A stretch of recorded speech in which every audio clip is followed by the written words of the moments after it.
Hello students, हमारे इस YouTube के चैनल पर आपका एक बार फिर से मोस्ट वेलकम है। आज हम आपके लिए लेकर के आए हैं क्लास 12 का फिजिक्स। हम जान रहे हैं कि पार्ट 2 चल रहा है, रे ऑप्टिक्स चल रहा है और रे ऑप्टिक्स में हम लोग लेंस पढ़ रहे हैं। नहीं तो आज इसके जस्ट पिछले लेक्चर में हमने देखा था कि लेंस की वजह से अलग अलग कंडीशन में अगर वस्तु हो तो इसका इमेज कैसे बनता है, तमाम बातें सीखी थी हमने। कॉनकेव के लिए अलग सीखा था, कॉन्वेक्स के लिए अलग सीखा था। तो आज का टॉपिक हमारा है formula for refraction by a thin lens. आप जानते हो कि हमारे पूरे सिलेबस में स्फीरिकल लेंस है और क्या है, पतला, बहुत पतला लेंस है। इतना पतला ना, अगर उसको हम एक लाइन से दिखाएं तब भी कोई हर्ज गर्ज नहीं है।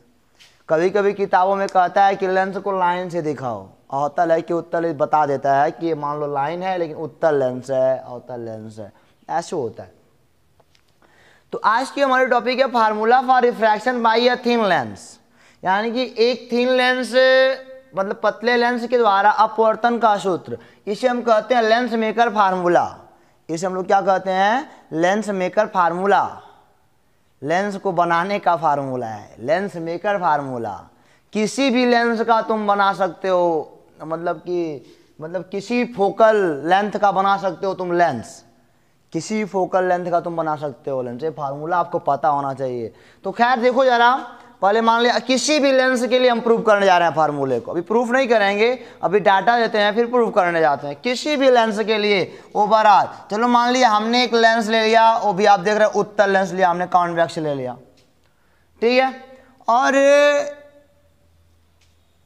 अब जानते हो अगर ये लेंस है, चलो बाहर मान लो मीडियम है, बाहर क्या है, मीडियम है, और यहाँ पे क्या है, लेंस है। अरे मीडियम, सॉरी, पूरा मीडियम है, अभी है वही मीडियम है, यही मीडियम चेंज नहीं हुआ है। ये मीडियम पर सराउंडिंग का जो लेंस, ये बाहर का मीडियम है ना, सब सेम है। और यहाँ पे मान लो ये लेंस का है अपना खुद का।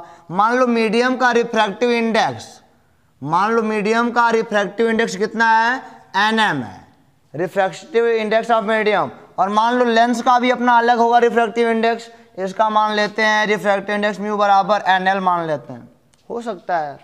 चलिए अच्छा, ये इसका प्रिंसिपल एक्सिस कहलाएगा, ये अलाइन ना क्या कहलाएगा, इसका प्रिंसिपल एक्सिस कहलाएगा।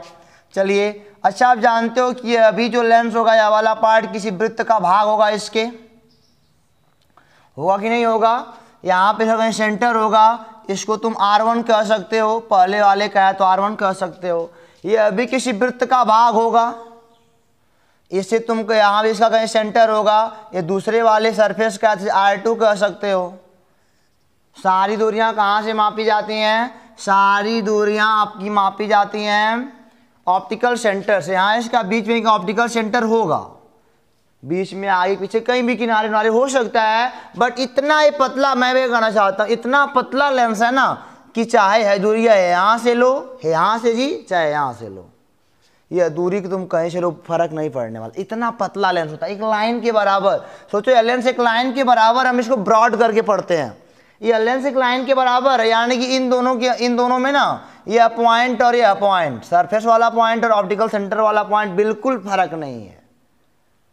तो चाहे यहाँ से तुम दूरियां नापो, चाहे यहीं से नापो, तुम्हारी मर्जी। इसके लिए तुम दूरी चाहे यहाँ से नापो चाहे यहीं से नापो, तो आपके ऊपर। समझ में आया ना। चलिए अच्छा, जानते हो मान लो यहाँ पे कोई वस्तु है, यहाँ पे मान लो कोई वस्तु है, चलेगी रे वो चलेगी अपना। तो लेंस मेकर का फार्मूला यही कहता है कि 1/f बराबर, 1/f बराबर क्या होता है, nl/nm -1 और इंटू 1/r1 - 1/r2।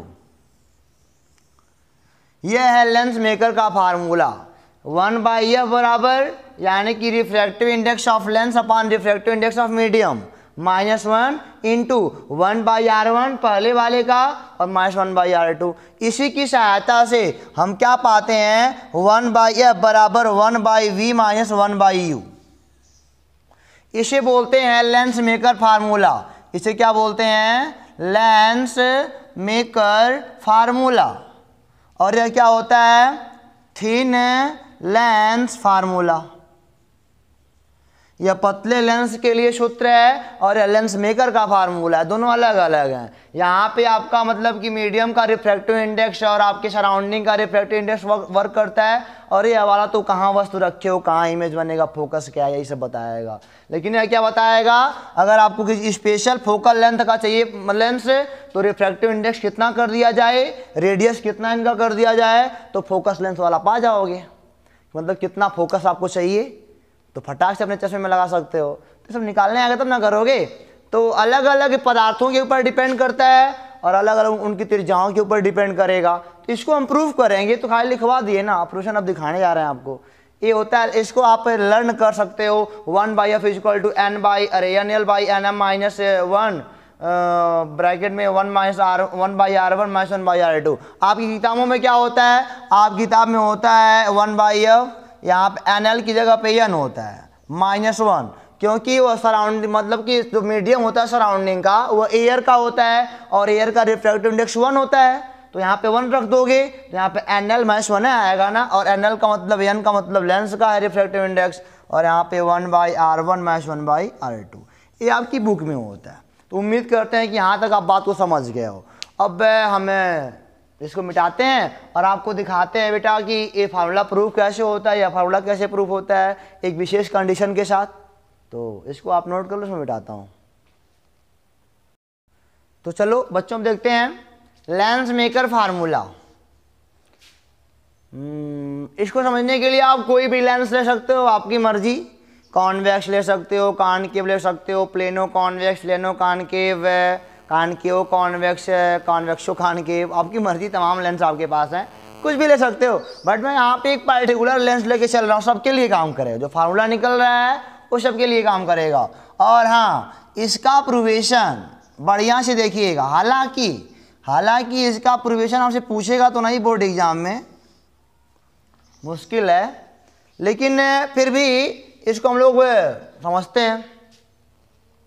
चलो मान लिया हमारे पास यह एक कोई उत्तल लेंस है, कॉन्वेक्स लेंस है। अच्छा, अगर ये उत्तल लेंस है तो आप जानते हो ना, इसका एक प्रिंसिपल एक्सिस होगा,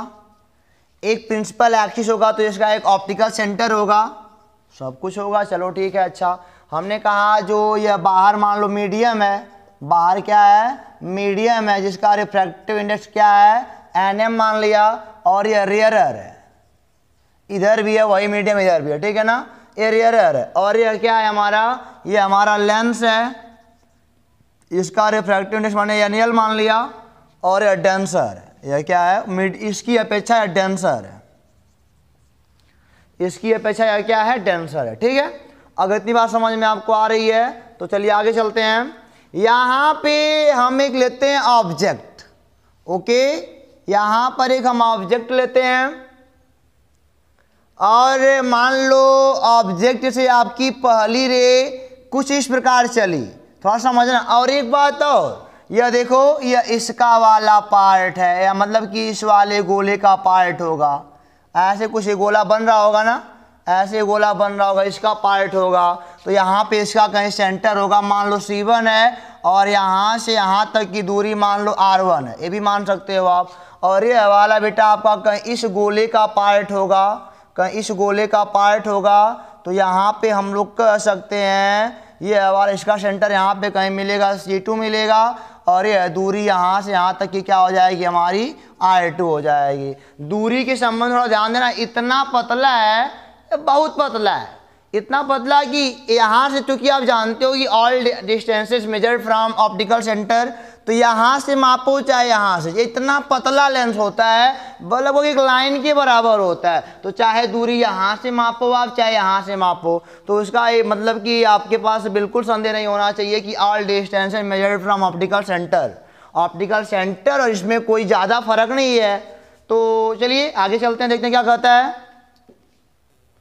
तो यहाँ पे स्टूडेंट आप एक बात जरूर याद रखिएगा, एक बात आपको ये मेंटेन करनी है कि जिस वाले सरफेस पर रे पड़ेगा, जिस वाले सरफेस पर रे पड़ेगा, उसकी त्रिज्या को R1 और जो दूसरा बचता है उसे R2 मानेंगे। समझ में आ गया ना। तो R1 R2 बच्चों को बड़ा संदेह होता है, तो कोई संदेह वाली बात नहीं है। जिस वाले सरफेस पर रे पड़ेगा उसको R1 मानोगे, बाकी जो बचता वो R2 बनाएगा। चलिए अच्छा यहाँ से वस्तु की दूरी आपकी क्या हो जाएगी, यहाँ से वस्तु की दूरी आपकी हो जाएगी u। इस वाले में थोड़ा मैं आपको एक बात बता दूं, यहाँ पे हम लोग कहीं भी सूत्र जब प्रूफ करेंगे तो ऐसा कुछ नहीं करेंगे कि चिन्हों को ले लें उल्टा पुल्टा, यहाँ से उल्टा चल रहे हैं तो चिन्ह को, ऐसा कुछ नहीं करेंगे, क्योंकि वो लेने पर इतने सारे मतलब कि इतनी ज़्यादा आपको दिक्कतें हो जाएंगी कि आप चक्कर में पड़ जाओगे, कहोगे सर ये कंप्लीट नहीं हो रहा हमसे। तो इसीलिए सारी बातें मैंने होकर वहीं पहुँचती हैं, इसलिए हमने कहा ना आपसे, हम लोग कुछ ऐसा नहीं करेंगे कि इधर से इधर नाप रहे हैं तो कभी प्लस का यू लेंगे कभी माइनस का यू वी, ऐसा कुछ नहीं करेंगे। फार्मूला प्रूफ करेंगे और जो फार्मूला आएगा वह बैलेंस फार्मूला आएगा, यानी कि वहाँ पे जो भी हम कुछ रखेंगे सवाल लगाते वक्त चिन्हों के साथ रखेंगे। तो यहाँ पे हम लोग जो भी फार्मूला प्रूफ करने जा रहे हैं चिन्हों का उपयोग नहीं करेंगे, चिन्ह परिपाटी यानी कि साइन कन्वेंशन के हिसाब से नहीं प्रूफ करेंगे। क्यों नहीं करेंगे, उसमें बहुत सारी दिक्कतें होंगी आपको समझाने में, और समझाने में दिक्कतें होंगी और एट लास्ट वो मैनेज हो जाता है, गलती नहीं, एट लास्ट तो मैनेज हो जाता है, इसलिए हम उसको नहीं करने वाले हैं। तो देखो ज़रा, अच्छा यहाँ पे यू है, यहाँ से कोई रे ऐसे पड़ेगी, ऐसे रे कोई जाएगी नहीं जाएगी, चलो सर जाएगी। अच्छा अपने स्पीरियल सरफेस के रिफ्रैक्शन का फार्मूला पढ़ा है, क्या पढ़ा है, n2/v minus n1/u equal to n2 minus n1/r। ये पढ़े हो कि नहीं पढ़े हो? ये वाला है मान लो पहला वाला सरफेस, और ये वाला मान लो कौन सा है, सेकेंड सरफेस है। फर्स्ट सरफेस एंड क्या हो गया, सेकेंड सरफेस आपका हो गया। कोई दिक्कत आपको यहाँ तक? कोई दिक्कत नहीं है। चलिए अच्छा, पहले हम इस वाले पे काम करेंगे फर्स्ट वाले सरफेस के लिए, फॉर फर्स्ट सरफेस। अच्छा n2 क्या होता है, n2 क्या होता है, जिसमें लाइट की रे जा रही है। n2 क्या होता है, जिसमें लाइट की रे जा रही है। मैं बार बार चिल्लाता हूँ, जिसमें लाइट रे जा रही है। n1 क्या होता है, जहाँ से लाइट रे आ रही है उसका अपवर्तनांक। तो अब आराम से रुक जाओ, अभी रखते हैं, वो दिक्कत की बात नहीं है। चलो अच्छा, यहाँ से अगर ये रे यहाँ से यहाँ तक जाएगी तो क्या ऐसे गुजर जाएगी क्या, सीधे निकल पाएगी? नहीं निकल पाएगी। आप जानते हो अब यहाँ पे बेटा रेयरर है, ये डेंसर है, और रेयरर डेंसर के नाते किरण को विचलित होना है, तो पहले एक नॉर्मल बना लो। रेयरर से डेंसर जाते वक्त किरण नॉर्मल की ओर झुक जाती है, बेंड हो जाती है। तो इसका नॉर्मल कहाँ से बनेगा, इसके सेंटर से बनेगा। इसका सेंटर यही है ना, इसका नॉर्मल कुछ ऐसे बनेगा, ऐसे जाता हुआ सेंटर से ऐसे बनेगा। चलिए अच्छा, अब क्या हो जाएगी, अपने नॉर्मल की इशू जाना ऐसे चाहिए था, लेकिन नॉर्मल की ओर झुक जाएगी बिकॉज रेयरर टू डेंसर जा रही है। चलो अच्छा, ये किरण अगर मैं सीधे बढ़ा दूं तो यहाँ कहीं जाएगा नहीं, यहाँ कहीं आएगा। अगर मैं सीधे बढ़ा दूं तो फर्स्ट वाले सरफेस के लिए है, मान लो सरफेस है या नहीं है भाई मेरे, ये वाले सरफेस है ही नहीं, तो फर्स्ट वाले सरफेस के लिए इमेज कहाँ बनेगा, यहाँ बनेगा। अरे टकराया, घूम के आ गया, तो इमेज तो यहाँ बना। फर्स्ट वाले सरफेस का इमेज यही है बेटा, ध्यान दीजिएगा। और यहाँ से इसकी दूरी मान सकते हो ये v है, या v डैश मान लो, v डैश मान लो। बढ़िया से देखना, देखो अब घाउज माउज हो रहा है, समझ में आना चाहिए। मैंने क्या बोला कि अगर ये मान लो सरफेस हो ही ना, तो पहले वाले सरफेस के लिए वस्तु का इमेज यही बनेगा। मैंने मान ली सीधे जाएगा वो किरण। चलो अच्छा, वो v डैश हो गया। तो यहाँ इस वाले फार्मूले में फर्स्ट वाले सरफेस के लिए काम करते हैं। यहाँ पे मैंने लिखा फॉर फर्स्ट सरफेस, तो यहाँ पे क्या हो जाए, n2 जिसमें रे जा रही है, लाइट रे यानी कि इसमें जा रही है, यानी इसका रिफ्रैक्टिव इंडेक्स अपान v। इसके लिए इमेज कहाँ पे है, ये v डैश वाला है। वस्तु का इमेज जहाँ बनता है, चिन्ह सहित काम नहीं करेंगे मेरे भाई, मैंने बता दिया आपको, हम चिन्ह सहित काम नहीं करेंगे किसी में भी, ना दूसरे वाले सरफेस के लिए ना पहले वाले के लिए, सब चीज़ें मैनेज हो जाती हैं। ये हो जाएगा माइनस n1 का मान कितना आएगा, n1 का मान मतलब कि जिससे रे जा रही है nm है, अपान u का मान कितना है, u ही है यहीं पे। बच्चे कहेंगे सर माइनस u क्यों नहीं ले रहे हो, तो बेटा माइनस u लेने का हर्ज गर्ज नहीं है, लेकिन आपको समझने के लिए ना तमाम दिक्कतों का सामना करना पड़ेगा। अभी इसमें भी हम नहीं लेंगे, किसी में नहीं लेंगे। मैंने बार बार चिल्ला रहा हूँ कि मैंने सारी बातें हो जाती हैं एट लास्ट में, ठीक है ना। हम कहीं माइनस का यूज नहीं करेंगे, सब अपना जैसे वैसे रख देंगे। बराबर N2 ऐसे होना, N2 कितना है, वही N2 का मान NL है माइनस NM है, और R इसका कितना है पहले सरफेस का, यहाँ पे कहोगे सर AR1 है। समीकरण नंबर 1 बना लिया। अब हमने कहा for second surface, for second surface, ये क्या हो जाएगा। अब देखो जरा बेटा, इस वाले सरफेस के लिए अब बात समझ में आएगी। अब इन वाले को भुला जाओ, अब रेयरर टू डेंसर जा रही है। अब इन वाले को भूल जाओ, अब डेंसर टू रेयरर जा रही है। अब नॉर्मल, अच्छा यहाँ पे रे गिरी, इसका नॉर्मल इस वाले तल का बेटा सेंटर ये है, तो नॉर्मल कुछ ऐसे जाएगा, इसका नॉर्मल क्या होगा, कुछ ऐसे जाएगा। अब की बार नॉर्मल से रे क्या होगी, दूर भागेगी। जाना तो इसको ऐसे चाहिए था, अब बेटा इसको मान लो भाई, मान लो नहीं है, तो अब रेयरर डेंसर टू रेयरर जा रही है, तो नॉर्मल से दूर भागेगी। ऐसे ना जाके नॉर्मल की ओर ना जाके नॉर्मल से दूर भागी, यानी कि यहीं कहीं आ जाएगा हमारा इमेज। इस वाले के लिए बेटा मेन इमेज हमारा ये बना है, हाई तो फेक इमेज है क्या है, लास्ट इमेज तो हाई है, हाई वाला लास्ट इमेज है जो बना है। आई डैश जो है ना, इसका मान यहाँ से यहाँ तक मान लो V है, इसका मान यहाँ से यहाँ तक V है। मैंने बार बार कह रहा हूँ, चाहे यहाँ से लो चाहे यहाँ से लो, बात सब एक के, इतना पतला है कि कोई फर्क होता ही नहीं है।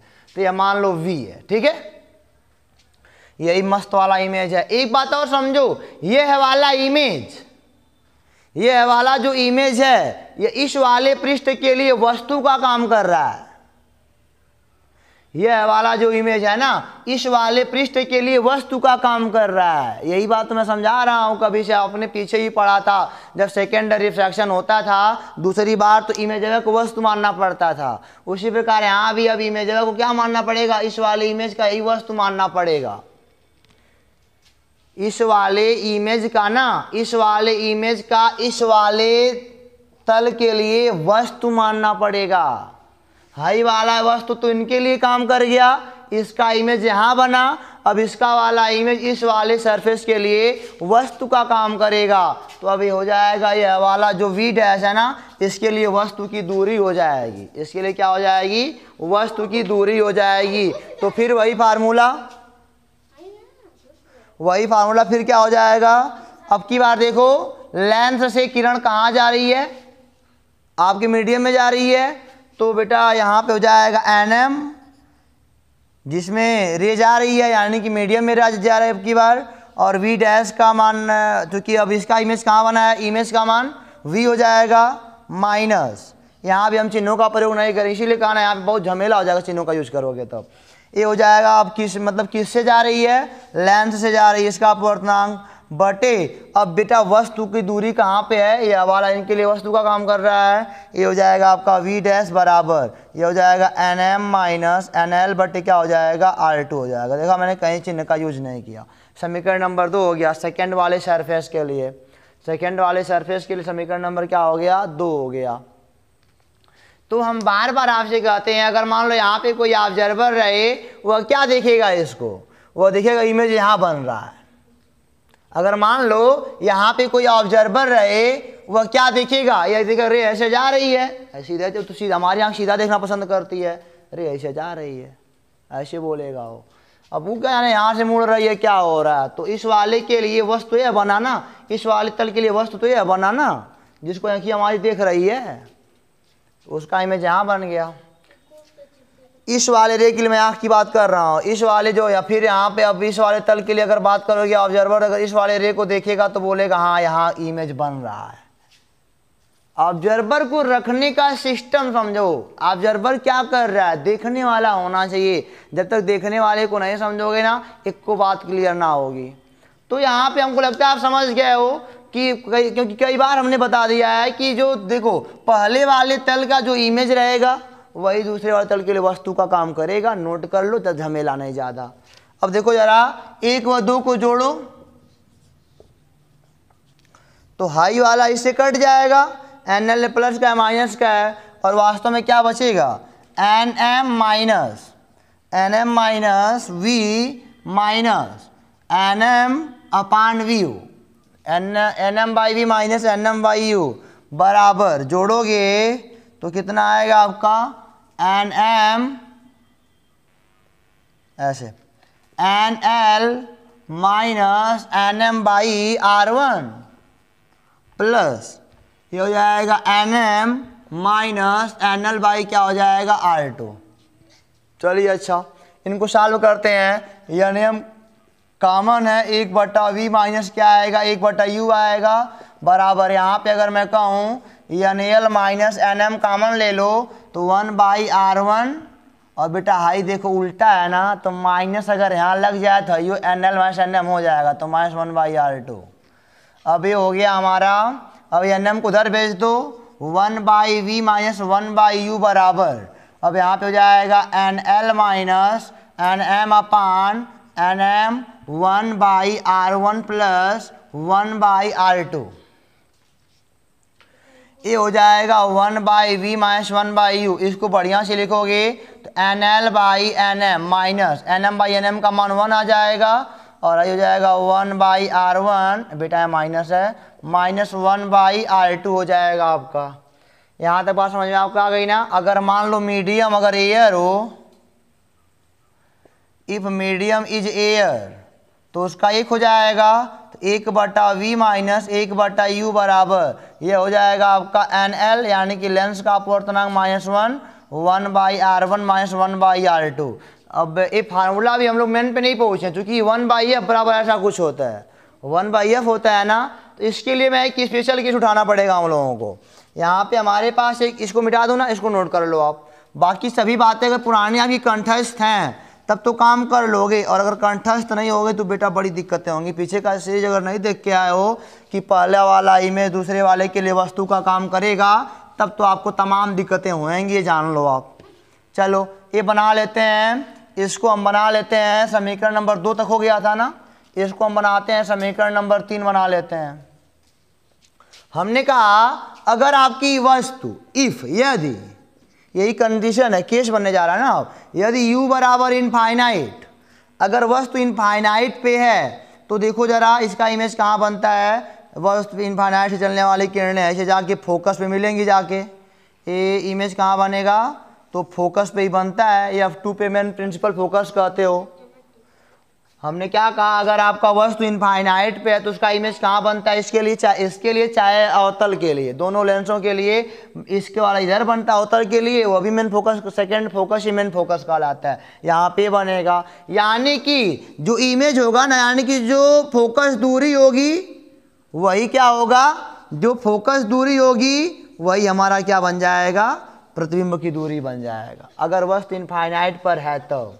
यदि u बराबर, यहाँ पे केस जरूर लिखना, यदि u बराबर इनफाइनाइट तब यह बराबर क्या हो जाएगा, यह बराबर क्या हो जाएगा v हो जाएगा, यानी कि जहाँ पे v है वहाँ पे f लिख लेंगे।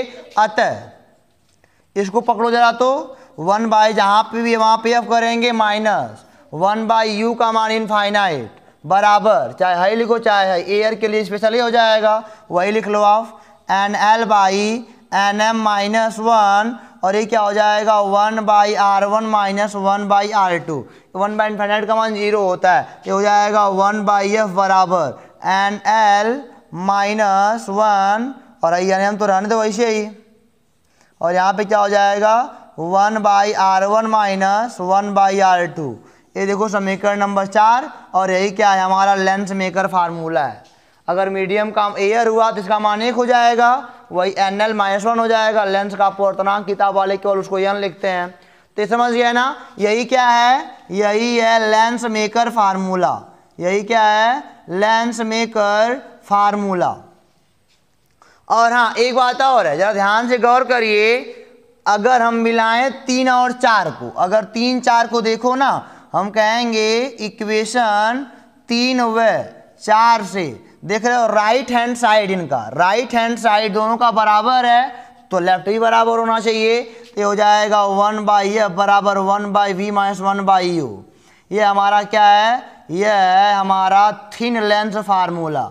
2 फार्मूला यहाँ तक प्रूफ होता हुआ, समझ गया ना। हमने क्या कहा आपको, कभी भी इस फार्मूले को हम प्रूव करें हैं तो चिन्ह का यूज नहीं किए हैं, और हमने हमेशा पढ़ते आए हैं कि जो पहले वाले तल का इमेज होता है वह दूसरे वाले तल के लिए वस्तु का काम करता है, और दूसरे तल के लिए क्या करता है, वस्तु का काम करता है। तो इस वाले फार्मूले में आपको एक दो बातें मैं बता देता हूं, ध्यान रखिएगा कि R1 क्या है, जिस वाले सरफेस पर पहले रे टकराएगी, जिस सरफेस पर पहले रे टकराएगी वही क्या है, हमारा R1 है, और जो बचता हुआ R2 होगा। और आप जानते हो कॉन्वेक्स लेंस का जो फोकस होता है ना, कॉन्वेक्स का फोकस पॉजिटिव होता है और कॉनकेव का फोकस क्या होता है, निगेटिव होता है, और ऐसा केवल एयर में होता है। ऐसा कहाँ पे होता है, एयर में। अगले लेक्चर में आपको समझ में आएगा ऐसा एयर में क्यों होता है। और यहाँ पे जो भी चीज़ें हैं सब चिन्ह सहित रखना है। अगर इंसिडेंट रे की ओर जा रहे हो तो पॉजिटिव, उसके निगेटिव आ रहे तो क्या हो जाएगा, निगेटिव लेना चिन्ह आपको। अब सारी दूरियां कहाँ से मेजर करनी है, ऑप्टिकल सेंटर से मेजर करनी है। तो हम मानते हैं कि सारी बातें, देखो लेंस मेकर का फार्मूला ये है और यह थिन लेंस का फार्मूला, इसकी सहायता से हम वस्तु की स्थिति, प्रतिबिंब की स्थिति, फोकस बताएंगे। इससे हम क्या बताएंगे, केवल फोकस बताएंगे, त्रिज्याएं मिली रहेंगी, अपवर्तनांक मिले रहेंगे। ठीक है, तो उम्मीद करते हैं वाला फार्मूला आपको बेहद आसानी समझ में आ गया होगा। इसको मिटा के अच्छा सवाल लगाते हैं, बहुत कठिन नहीं है ना। सारी दूरियां बिना चिन्ह के रखनी है आपको, बिना चिन्ह के रखना है, जोड़ना घटाना, अपना फार्मूला पाना है। आपको स्पेरियल वाला फार्मूला पता होना चाहिए कि N2/V - N1/U = N2 - N1/R होता है। स्पेरियल सरफेस का फार्मूला होता है वही रिफ्रैक्शन का। तो इसको मिटा के एक सवाल लगाते बेटा, फिर और आगे क्लियरिटी आएगी हमारे पास। तो यहाँ पे देखो बच्चों, आपके पास एक सवाल बढ़िया से मैंने दिया है। अभी नॉर्मल क्वेश्चन चलेंगे इस सीरीज में। अगले वाले वीडियो में आपके पास कुछ टिपिकल न्यूमेरिकल आएंगे, बट ये बेसिक पढ़ो आराम से। यहाँ पे क्या लिखा है, बाई कॉन्वेक्स लेंस। एक बाई कॉन्वेक्स लेंस है, R1 = R2 10 सेंटीमीटर का कॉन्वेक्स लेंस है। अब पूछा है फाइंड द फोकल लेंथ, और कॉन्वेक्स का फोकल लेंथ ऑलवेज पॉजिटिव आता है, बताया गया आपको। चलिए अच्छा, refractive index of lens 3/2, lens is kept in air, जबकि लेंस कहाँ पे रखा गया है, एयर में रखा गया है भाई। अब देखो जरा, ए है, ऐसे लेंस है कोई, इसका मान लो रिफ्रैक्टिव इंडेक्स NL है, मान लेते हैं। हमने मीडियम पे पढ़ा है, इसको NM मान लेंगे, इसको NM मान लेंगे। हमने फार्मूला पढ़ा है 1/F बराबर NL/NM - 1 1/R1 - 1/R2। पढ़े हो कि नहीं पढ़े हो? चलो अच्छा, करना क्या, इस पे रे गुजरेगी, वस्तु है यहाँ से हो कहीं होगी तो इस पे रे गुजरेगी, तो हो जाएगा 1/F बराबर NL। लेंस का कितना अपवर्तनांक है, 3/2। NM चूँकि यहाँ पे सराउंडिंग में एयर है, इसका 1 होता है -1, और यहाँ पे 1/R1 का मान कितना है, थोड़ा ध्यान दीजिएगा, आप चिन्ह सहित रखना है ना। इसके लिए R1 इधर कहीं होगा तो आपतित किरण की दिशा में हो, R1 इसके लिए इधर कहीं होगा ना, तो आपतित किरण की दिशा में हो, जिस पर रे गिरती है उसको R1 मानना होता है। तो इधर R1 इसका होगा, आपतित किरण दिशा में हो तो हो जाएगा +10 माइनस R2 क्या होगा, इसके लिए R2 इधर होगा। अब आपतित किरण के विपरीत हो, अरे भाई अब यहाँ पे आपतित किरण आपकी इधर जा रही है और आप दूरी यहाँ से पकड़ के नापते आ रहे हो, उल्टा इंची टेप पकड़ के लोग उल्टा आ रहे हो ना, तब तो यहाँ पे माइनस हो जाएगा, माइनस हो जाएगा 10, ऐसे हो जाएगा 1/F बराबर, हो जाएगा 1/3/2 है ना, NL कहाँ 1/, हो जाएगा 2 हो जाएगा, और यहाँ पे क्या हो जाएगा 1/10 1/10 2/10, फिर गुणा करोगे 1/F बराबर 1/10, F बराबर आएगा +10 सेंटीमीटर। क्योंकि कॉन्वेक्स लेंस है तो पॉजिटिव तो आना ही आना है, चाहे बाई का मतलब यही होता है ना, दोनों ओर गोली होना चाहिए, बाई यही होता है। तो आपको कोई दिक्कत नहीं। अगर फोकस दूरी 10 सेंटीमीटर का आपको लेंस चाहिए ना, तो आपको माध्यम ऐसे बनाना पड़ेगा, क्योंकि हम लोग एयर का ही हर बार ज़्यादा मोर देन केस एयर का ही लेते हैं हम लोग, ठीक है ना। कुछ चश्मे ऐसे होते हैं तो केवल पानी में अच्छे होते हैं, तो पानी के हिसाब से बनाए गए होते हैं। तो ये सब तमाम कारण है बनाने के ना। तो हमको नॉर्मली एयर पे ही पढ़ना है, तो एयर का हमने देख भी लिया, ऐसे होता है। एक सवाल आपको और देता हूँ, फिर वीडियो को क्लोज करता हूँ। ये समझ में आ गया आपको ना, चिन्ह सहित मान रखने आपको आना चाहिए, और NM NL क्या आपको आना चाहिए। मिटाते हैं इसको, आगे चलते हैं बेटा। तो ये आपके सामने अगला क्वेश्चन है। यहाँ पे हमने एक आपको प्लेनो कॉन्वेक्स लेन दिया, एक सरफेस प्लेन और एक कॉन्वेक्स वाला। अब इसका वाला जो है ना रेडियस ऑफ कर्वेचर 20 सेंटीमीटर है, इसका वाला कुछ ना दिया है।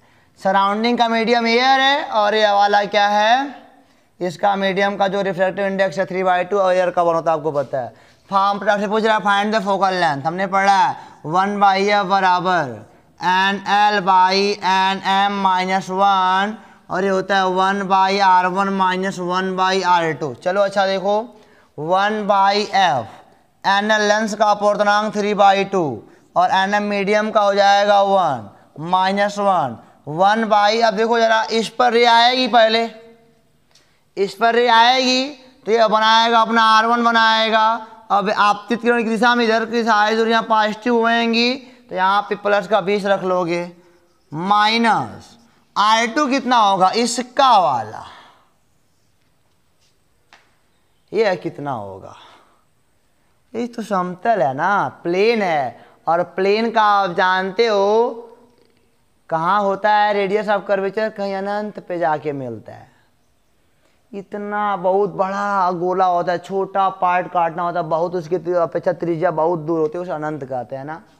तो यह क्या हो जाएगा 1/- माइनस का इनफाइनाइट, क्योंकि इधर आ रही है आप इधर दूरी मापोगे इसका, चाहे प्लस का लो चाहे उसका मतलब तो 0 होना है ना। ये 1/, अब बड़ा हो जाएगा 3/2 में से घटेगा तो 1/2 आएगा और यहाँ पे कितना आएगा 1/20 आएगा। तो कुल ले देखिए आपका कितना आ जाएगा, एक मिनट बेटा, 3/2 कितना आ जाएगा 1/2 आ जाएगा और उसके बाद कितना आ जाएगा 1/20 आ जाएगा। 3 × 3 -2 गया, 1/2 हो जाएगा। तो ये हो जाएगा बेटा 1/f बराबर 1/40, f बराबर आएगा 40 सेंटीमीटर प्लस का। कॉन्वेक्स है तो प्लस आना जाहिर सी बात है। तो कौन सा मीडियम NL है, कौन सा NM है, किसको R1 लेना है, किसको R2 लेना है, ये बातें आपको समझ में आनी चाहिए। इसका वाला इधर होना, जब इसका वाला इधर हो गया, दोनों मतलब एक के और R1 R2 नहीं हो सकते, मुश्किल हो जाएगा, 2 हो रहेंगे। एक अगर इधर होता है तो इधर होएगा। ये सब छोटे छोटे लॉजिक हैं, आपको जब तक नहीं समझोगे ना दिक्कतें तमाम होंगी। तो मिलेंगे आपसे अगले वीडियो में कुछ शानदार सवालों के साथ, वहाँ पे आप और कुछ अच्छा सीखने को पाओगे। तो उम्मीद करते हैं कि वीडियो आपको समझ में आया है। फिर मिलेंगे आपसे अगले वीडियो में, तब तक के लिए ऑल द बेस्ट।